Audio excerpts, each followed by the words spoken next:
కత్తులు రాడ్లతో టీడీపీ నాయకుల స్వైర విహారం. గ్రామాలు వదిలేయాలంటూ వైఎస్ఆర్సీపీ శ్రేణులపై దాడులు. రాష్ట్రమంతా ఇదే పరిస్థితి. కేవలం టీడీపీకి ఓటు వేయలేదనే అక్కసుతో దాడులకు తెగబడ్డారు. పచ్చని గ్రామాలను రావణ కాష్టంలా మార్చారు.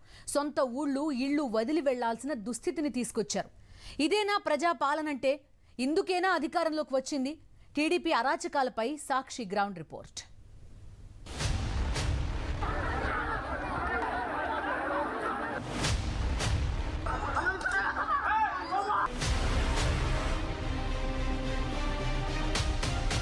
ఆంధ్రప్రదేశ్లో ఎన్నికలు జరిగిన తర్వాత హింసాకాండ ఆగడం లేదు. ముఖ్యంగా గ్రామాల్లో పెద్ద ఎత్తున టీడీపీకి సంబంధించినటువంటి నాయకులు, వైసీపీ కార్యకర్తల మీద, సామాన్య జనం మీద, బడుగు బలహీన వర్గాల మీద తీవ్రమైనటువంటి దమనకాండ కొనసాగిస్తున్నారు.